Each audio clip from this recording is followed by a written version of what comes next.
Hey guys, it's me, the Alpha Empath, and I am your relationship coach. So I wanted to give you guys a recap from our spiritual economics class, which teaches us how to love ourselves first and then how to extend that love to other people, because that really is my definition of personal spirituality. It is first how we choose to love ourselves and then how we choose to extend that love to other people. Well, in our last class, we were talking about toxic mothers, and I get a lot of flack from some of you guys because you're like, Tiffany, it's not always the woman's fault. Why are you so hard on women? Why do you make why do you come down so hard on us? Here's the truth, you guys, whether you like me or not, we can talk about men all day long, and I have talked about my fair share of them, so no shade there. I talk about their asses too, okay? But we raise them. It's us. We raise them. We really, really do. So all these no good men that's running around here, for the most part, they were raised by a woman. Now, so what does that mean for us? What does that mean for us? Maybe they didn't have their daddy in the home, and you say, well, Tiffany, it's not my fault because that no good motherfucker didn't decide to stick around. Well, here's the other thing. We choose the no good motherfucker to impregnate us that doesn't choose to stick around. So I was on a divorce site. And it said something. It said something like, statistics have constantly shown that it is not the physical divorce that actually hurts the children. It's actually seeing consistent traumatic conflict between their parents that hurts the children. And I would agree with that. You see, I had my son in a toxic environment. Not because I was trying to put him in a toxic environment. I mean, no goddamn mother chooses that shit, right? I was actually trying to keep my marriage together. That's what I was trying to do. But by me staying in a marriage that was toxic for me and traumatic for me, it turned me into a toxic mother. And then I called myself trying to hold that marriage together for my son while he was consistently seeing me and his daddy not really love each other, but consistently fight and bicker. And that is extremely traumatic for a child. And it actually takes the child much, much longer to heal from that shit than what I was trying to stop my child from actually experiencing, which is being raised in a single parent household. But to be honest with you, since me and his father, we have worked on our co-parenting relationship. It was not on accident, you guys.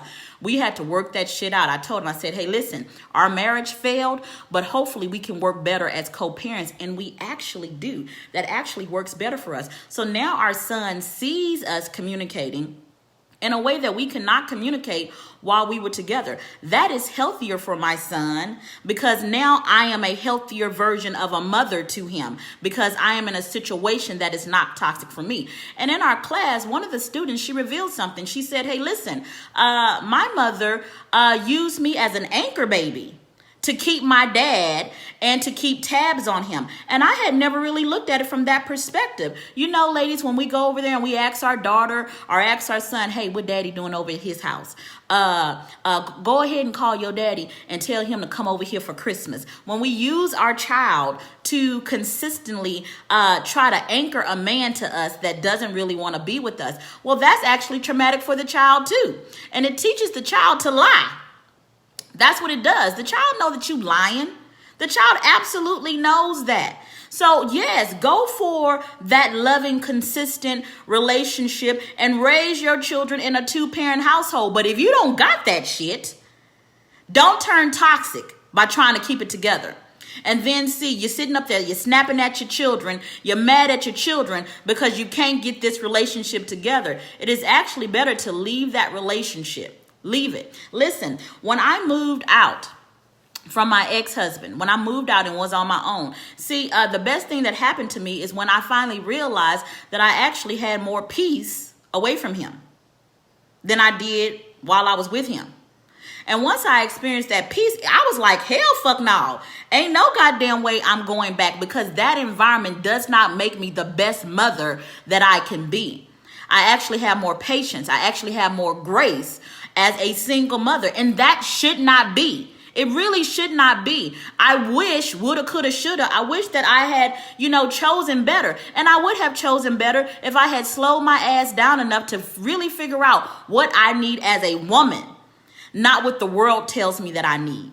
And the world told me that I needed a father in that household for my children. And the world was right about that. But I don't just need any father. Remember, a single parent household it's a blended situation. It's a pack deal. It's a package deal. That's what it is. So when I choose someone from my household, I got to first make sure that they are best for me.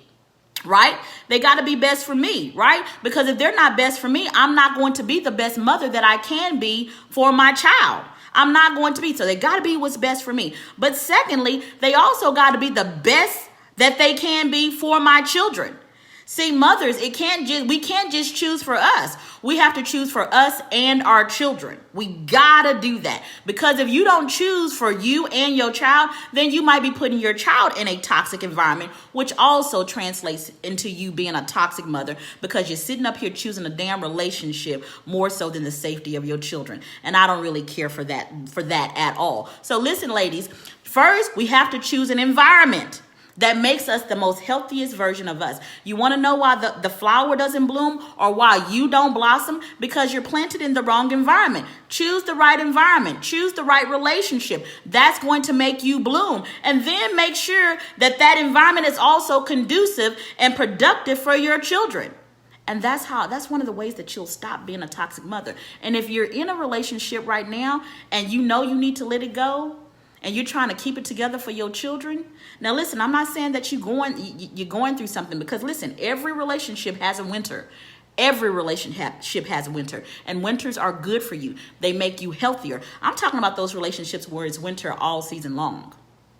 If a relationship is winter all season long and you call yourself trying to keep it together for the kids, that shit needs to have a spring, it needs to have a summer, and it needs to have a fucking fall. If it doesn't have that, it's stagnated and it's not healthy for you. Neither is it healthy for your children. So I'm hoping that I see you guys tonight in our spiritual economics class. As I said, it's every Sunday night at 7 p.m. CST. If you want to attend that class, I'm going to need you to inbox me. Let me repeat this again. I'm going to need you to inbox me your email address. That's the only way that you're going to get the link, okay? Inbox me your email address. I hope that you guys have learned something from this, and I'll see you guys again tonight at 7 p.m. as we talk a little bit more about toxic mothers. Talk to you soon.